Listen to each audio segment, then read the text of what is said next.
Buenas, en el día de hoy vamos a estar dándole inicio a lo que corresponde al módulo de física. Bueno, la física y otra ciencia. Como la naturaleza es única, la ciencia también lo es. Sin embargo, con el objeto de facilitar su estudio, se ha dividido en varias ramas. Tenemos la rama de la física, la rama de la biología, la rama de la química, la astronomía, la geología y la ingeniería. Para este proceso de validación de bachillerato nosotros vamos a ver tres ciencias. Vamos a ver la física, la biología y la química. Bueno, la física es la ciencia que se encarga del estudio de las propiedades de la materia y las leyes que tienden a modificar su estado o movimiento sin cambiar su naturaleza. La biología es la ciencia de la vida y estudia todos los aspectos relacionados con ella, sus características, manifestaciones, procesos, origen y evolución. Y la química es la ciencia que estudia la naturaleza y las propiedades de los cuerpos simples, la acción molecular de los mismos y las combinaciones debidas a dichas acciones. Bueno, la medida en física. Su origen se debe que desde la formación de las sociedades primitivas tuvo el hombre la necesidad de medir.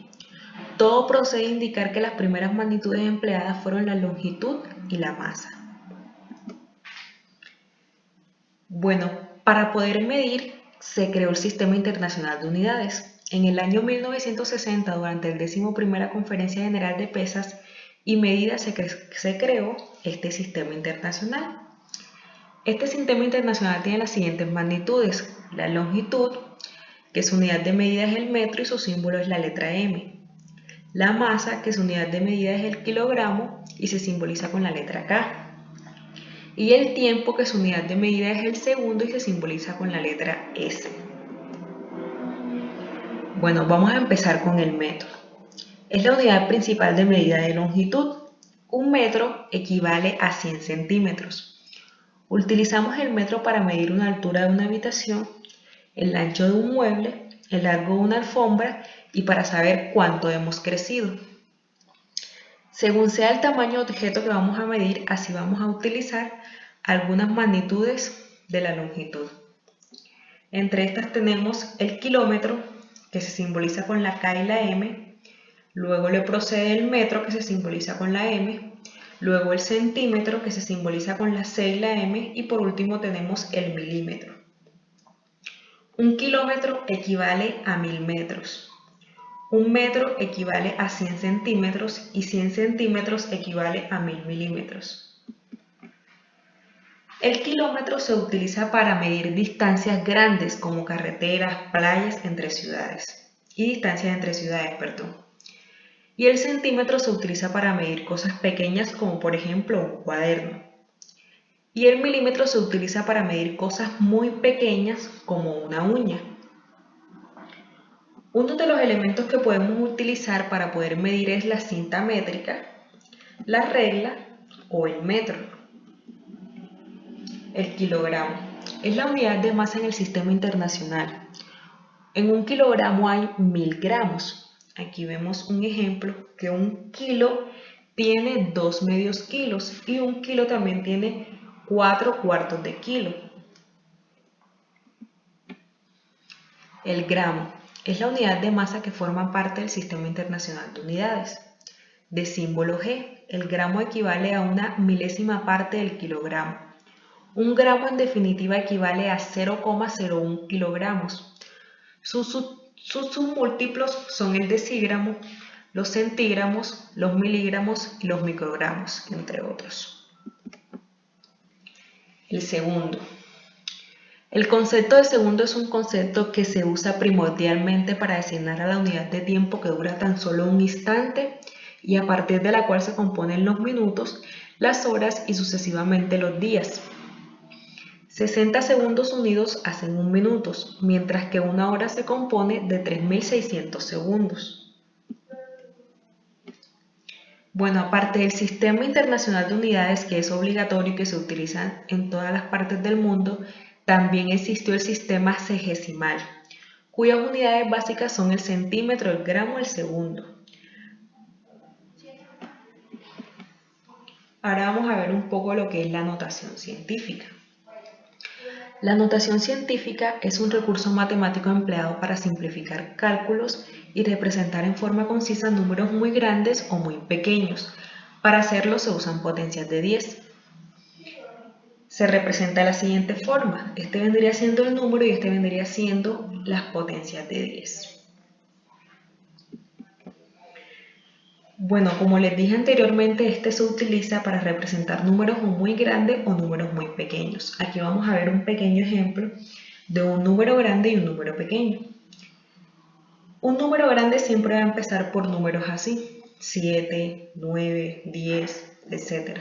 Y los números pequeños siempre van a empezar de forma negativa y con ceros. Entonces, aquí tenemos 732,5051. Entonces, para poder hacer la notación científica, vamos a rodar la coma hacia la izquierda.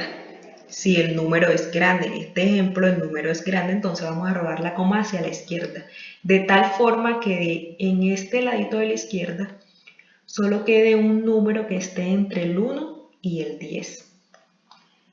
Entonces aquí movemos la coma, estaba aquí, entonces movemos 2 lugares, queda la coma en este sitio. Movemos la coma 2 veces. Y acá en números pequeños tenemos que la coma se debe de mover hacia la derecha. Entonces aquí tenemos 0,005. Entonces vamos a mover la coma hacia la derecha. Si la movemos hacia la derecha sería 1, 2, 3. 3 lugares para que quede en este costado un número entre el 1 y el 10. Entonces, nótese que la cantidad de lugares que movimos la coma, ya sea hacia la izquierda o hacia la derecha, nos indica el número y el exponente que va a tener el número 10. Si lo movimos 2 veces, entonces va a ser 10 elevado a la 2.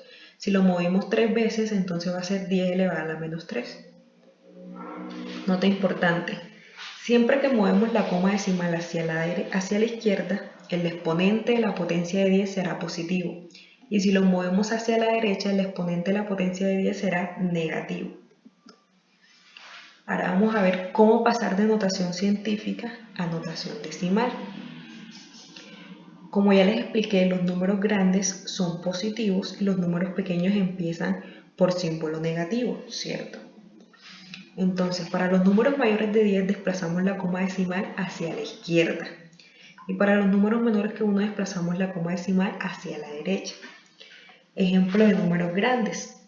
Aquí tenemos que vamos a pasar 8 por 10 a la 3 a notación decimal. Entonces, ¿cómo vamos a hacer esto? Únicamente podemos poner el 8 y vamos a poner un 1 y vamos a agregar el número de ceros que nos dice el exponente. En este caso son 3 ceros, 1, 2, 3. Y multiplicamos esto. 8 por 1000 nos da 8000. O simplemente ponemos el 8 y agregamos el número de ceros, 1, 2 y 3 ceros, que nos indica el exponente. Y ejemplo de números pequeños, vendría siendo lo mismo, solo que los ceros van a ir adelante. Entonces tenemos 9 por 10 a la menos 3.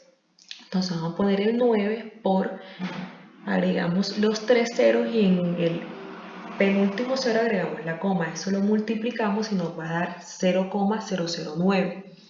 O simplemente agregamos el número de ceros que nos indica el exponente, que son 3, y agregamos la coma en el último cerito. Magnitudes físicas. Las magnitudes físicas o variables se clasifican en 2 grandes grupos. Tenemos las magnitudes escalares y las magnitudes vectoriales. Las escalares son aquellas que quedan definidas exclusivamente por un módulo, es decir, por un número acompañado de una unidad de medida. En el caso de la masa, tiempo, temperatura, distancia. Por ejemplo, 5,5 kilogramos, 2,7 segundos, 400 grados Celsius y 7,8 kilómetros respectivamente. Las vectoriales son aquellas que quedan totalmente definidas con un módulo, una dirección y un sentido. En el caso de la fuerza, la velocidad es desplazamiento. En estas magnitudes es necesario especificar hacia dónde se dirigen y en algunos casos dónde se encuentran aplicadas. Todas las magnitudes vectoriales se representan gráficamente mediante vectores que se simbolizan a través de una flecha. Entonces nosotros vamos a enfocarnos en lo que son las vectoriales. Los vectores. Un vector tiene tres características esenciales, que es el módulo, la dirección y el sentido. Para que los vectores sean considerados iguales, estos deben de tener igual módulo, igual dirección e igual sentido. Los vectores se representan geográficamente con flechas y se le asigna por lo general una letra que a su parte superior lleva una pequeña flecha de izquierda a derecha, como se muestra en la figura. Esta vendría siendo la letra. El módulo está representado por el tamaño del vector y hace referencia a la magnitud número. Se denota con la letra solamente A o A, dirección. Corresponde a la inclinación de la recta y representa el ángulo entre ella y un eje horizontal imaginario. El sentido está indicado por una punta de la flecha, signo positivo, por lo que en general no se coloca un signo negativo. Bueno, ahora vamos a ver la representación gráfica de los vectores. Gráficamente un vector se representa como una flecha ubicada en un eje de coordenadas. En esta flecha podemos identificar cada uno de los elementos que lo conforman y que estudiamos en el apartado anterior. Entonces tenemos el punto de origen, que es donde inicia el vector, el punto extremo, que es donde finaliza, la recta de dirección, el sentido que se indica con la flechita y el módulo, que es la línea del vector. Ahora por último vamos a ver cómo podemos ubicar los vectores en el plano cartesiano. Bueno, el plano cartesiano está conformado por dos ejes, uno horizontal y uno vertical. El eje vertical es el eje de las Y y el eje horizontal es el eje de las X. Entonces, aquí nos dicen que primero vamos a ubicar el punto A, que es 1,1, este vendría siendo el eje de las X. Y el eje de las Y. Aquí eje X y eje Y. Entonces, vamos a ubicarlo. 1,1, este vendría siendo el punto A, y luego tenemos 4,3, entonces vamos a buscar el 4 en el eje de las X y el 3 en el eje de las Y. Aquí trazamos la línea imaginaria y trazamos el punto. De esta forma estaría trazado nuestro vector, este siendo el punto de origen, el sentido y el punto final.